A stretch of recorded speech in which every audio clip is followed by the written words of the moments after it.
Hello friends, ഇന്ന് നമ്മളിവിടെ ചെയ്യാൻ പോകുന്ന ഫോർമുലയാണ് VLOOKUP ഫോർമുല അഥവാ വെർട്ടിക്കൽ ലുക്കപ്പ്.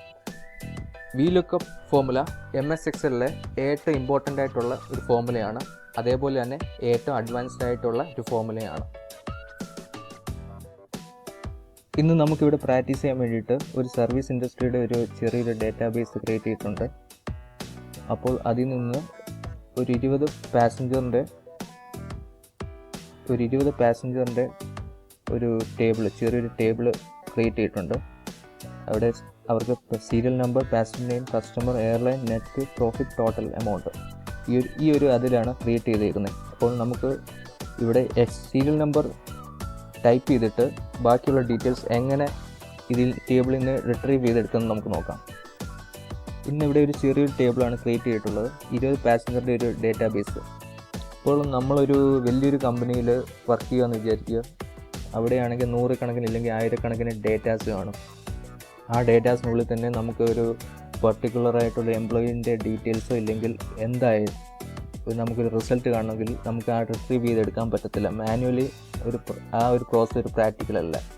അപ്പോൾ നമ്മൾ VLOOKUP ഫോർമുലയാണ് നമുക്കവിടെ യൂസ് ചെയ്യാൻ സാധിക്കുന്നത്. ഇവിടെ VLOOKUP ഫോർമുല ഓൾറെഡി സെറ്റ് ആയിട്ടുണ്ട്. ഇവിടെ ആണെങ്കിൽ സീരിയൽ നമ്പർ നമ്മൾ ചേഞ്ച് ചെയ്യുമ്പോൾ തന്നെ ഇവിടെ പാസഞ്ചർ നെയിം, ബാക്കിയുള്ള ഡീറ്റെയിൽസ് ഓട്ടോമാറ്റിക്കലി നമുക്ക് അതിൻ്റെ റിസൾട്ട് കിട്ടും. സീരിയൽ നമ്പർ 1 അടിച്ചു, പാസഞ്ചർ നെയിം ഓട്ടോമാറ്റിക് മാറി. അപ്പോൾ നമുക്ക് ഈ ഡേറ്റാസ് നമുക്ക് ഇപ്പോൾ സീരിയൽ നമ്പറിലാണ് നമ്മൾ ക്രൈറ്റീരിയ ഇട്ടേക്കുന്നത്. അപ്പോൾ നമ്മൾ എന്ത് സീരിയൽ നമ്പർ നമുക്ക് അവിടെ വേണോ അത് ഓട്ടോമാറ്റിക്കായിട്ട് നമുക്ക് അവിടെ റിസൾട്ട് മാറിക്കൊണ്ടിരിക്കും. സീരിയൽ നമ്പർ 2 ടേബിൾ നോക്ക്, വൈറ്റ്, ഫ്രണ്ട്, എത്തിഹാദ്, ഓട്ടോമാറ്റിക്കായിട്ട് നമുക്ക് കറക്റ്റ് റിസൾട്ട് നമുക്കിവിടെ കിട്ടും. 5 pink bank, Kingster, sunrise,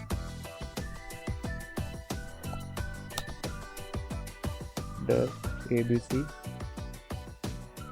automatically നമുക്ക് അതിൻ്റെ റിസൾട്ട്, ആ ടേബിളിലുള്ള കറക്റ്റ് റിസൾട്ട് നമുക്കിവിടെ കിട്ടും. അപ്പോൾ നമുക്ക് എങ്ങനെയാണ് ഈ ഫോർമുല സെറ്റ് ചെയ്തതെന്ന് നോക്കാം. അപ്പോൾ ജസ്റ്റ് ഈ ഡേറ്റാബേസ് കംപ്ലീറ്റ് ആയിട്ട് കോപ്പി ചെയ്യുക. Ctrl+C, പുതിയ ഷീറ്റ് ഓപ്പൺ ചെയ്യുക. Ctrl+V പേസ്റ്റ് ചെയ്തു.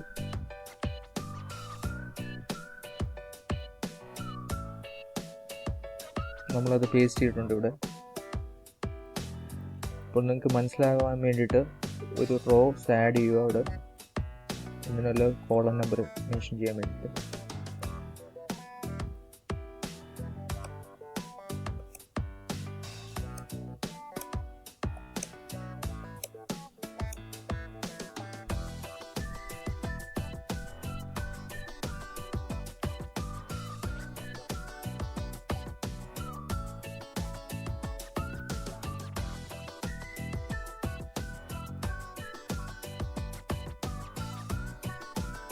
നമുക്കിവിടെ VLOOKUP ഫോർമുല ആഡ് ചെയ്യാം.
ഓക്കെ, നമുക്ക് ഫോമുല ആഡ് ചെയ്യാം. നമുക്ക് ഫോമുല ആഡ് ചെയ്യാൻ SL നമ്പർ, സീരിയൽ നമ്പറിനകത്ത് ആ സെല്ലിനകത്ത് നമുക്ക് ഫോമുല ആഡ് ചെയ്യേണ്ട, മറ്റുള്ള അടുത്ത നെക്സ്റ്റ് സെല്ല് മുതൽ നമുക്ക് ഫോമുല ആഡ് ചെയ്യണം. കാരണം എന്ന് വെച്ചാൽ സീരിയൽ നമ്പറിൽ നമ്മൾ മാനുവലായിട്ട് നമ്പേഴ്സ് അല്ലെങ്കിൽ ഡേറ്റാസ് എൻ്റർ ചെയ്യുമ്പോൾ മറ്റുള്ള സെല്ലുകൾ നമുക്ക് റിസൾട്ട് അപ്പിയർ ആവണം. അപ്പോൾ അവിടെ ഫസ്റ്റ് സെല്ലിനകത്ത് ബ്ലാങ്ക് ആഡ് ഇല്ലെങ്കിൽ നമുക്ക് അവിടെയാണെങ്കിൽ മാനുവലായിട്ട് എൻ്റർ ചെയ്യാനുള്ളതുകൊണ്ട് അവിടെ ഫോമുലാസ് ആഡ് ചെയ്യേണ്ട. ഓക്കെ, ഫോമുല നെക്സ്റ്റ് സെൽ മുതൽ ആഡ് ചെയ്യാം. Equal to Vlookup tab plus lookup value. നമുക്ക് ലുക്കപ്പ് വാല്യൂ ഈ സെല്ലാണ് ലുക്കപ്പ് വാല്യൂ, കാരണം ഇവിടെയാണ് നമുക്ക് മാനുവലി ഡേറ്റാസ് എൻ്റർ ചെയ്യാനുള്ളത്. Comma table array, table select ചെയ്യുക. സെലക്ട് ചെയ്ത ടേബിൾ ലോക്ക് ചെയ്യാൻ വേണ്ടിയിട്ട് ഒന്നുകിൽ F4 കീ ഇല്ലെങ്കിൽ FN+F4. Comma column index number മാനുവലായിട്ട് നിങ്ങൾക്ക് അണ്ടർസ്റ്റാൻഡ് ചെയ്യാൻ വേണ്ടിയിട്ട് ഞാൻ കോളം ഇൻഡെക്സ് നമ്പർ ആഡ് ചെയ്തിട്ടുണ്ട്, കോളം നമ്പർ ആഡ് ചെയ്തിട്ടുണ്ട്. അപ്പോൾ പാസ്വേഡ് നെയിമിൽ column number 2, password name column number 2 add ചെയ്യുക. മാനുവലി 2 ആഡ് ചെയ്യുക. എന്നിട്ട് ഇവിടെ Vlookupൽ ഓൾമോസ്റ്റ് 95 അല്ലെങ്കിൽ 99% എക്സാക്ട് മാച്ച് ആണ് കാണേണ്ടത്. അപ്പോൾ ഓൾവേസ് ചൂസ് ഫോൾസ് ഇല്ലെങ്കിൽ 0 സെലക്ട് ചെയ്യുക.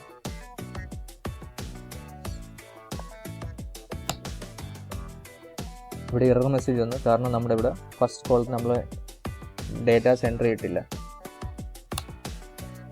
ഓക്കെ, ഫസ്റ്റ് കോളം വാൾട്ട് വന്നു. ഇനി കസ്റ്റമർ Vlookup വാല്യൂ SL നമ്പറാണ്, comma table array, table select ചെയ്യുക, ലോക്ക് ചെയ്യുക, കോമ കോളം ഇൻഡെക്സ് നമ്പർ, കസ്റ്റമറിൻ്റെ കോളം ഇൻഡെക്സ് നമ്പർ 1 2 3 ഫോൾസ് അല്ലെങ്കിൽ 0. ABC ഗ്രൂപ്പ് വന്നു. അടുത്ത് എയർലൈൻസ് ഈക്വൽ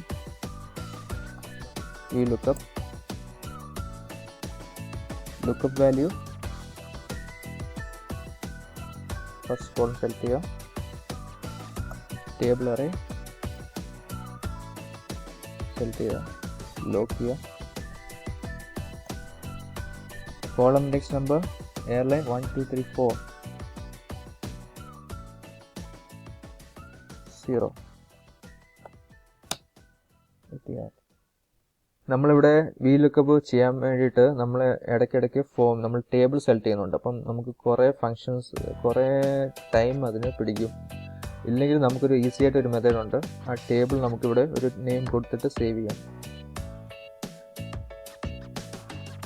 ടേബിൾ സെലക്ട് ചെയ്തു, ഈ സ്പേസിൽ അതിനുള്ളിൽ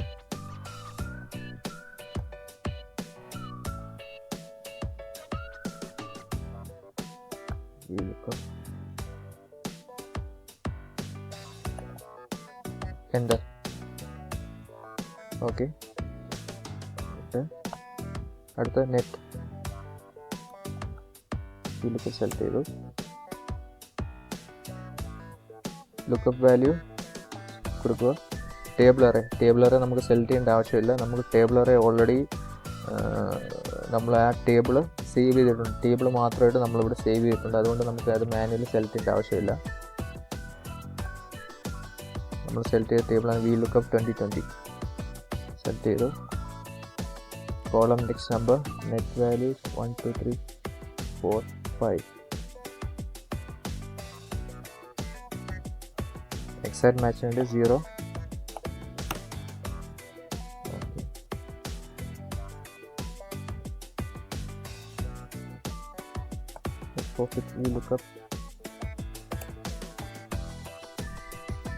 Vlookup value column in table array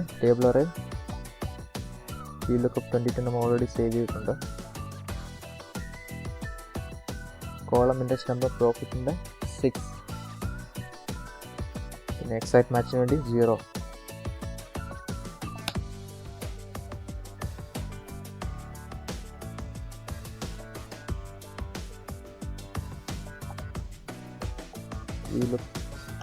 Vlookup value select ചെയ്തു, കോമ ടേബിൾ അറേ VLOOKUP 2020 നമ്മൾ ഓൾറെഡി ക്രിയേറ്റ് ചെയ്തിട്ടുണ്ട്. കോളം ഇൻഡെക്സ് നമ്പർ ടോട്ടലിൻ്റെ കോളം ഇൻഡെക്സ് 7 ആണ്. 7 സെലക്ട് ചെയ്തു. എക്സാക്ട് മാച്ചിന് വേണ്ടി 0 ടൈപ്പ് ചെയ്തു. ഓക്കെ, ഇവിടെ നമുക്ക് കറക്റ്റായിട്ടുള്ള റിസൾട്ട് ഇട്ടിട്ടുണ്ട്. അപ്പോൾ നമുക്ക് മാനുവലി നോക്കാം നമുക്ക് കറക്റ്റ് ഫോർമുലാസ് കറക്റ്റായിട്ട് വർക്ക് ചെയ്യുന്നുണ്ടോ. ഓക്കെ, കറക്റ്റായിട്ട് വരുന്നുണ്ട്. ഫസ്റ്റ് 2 3 നോക്കാം.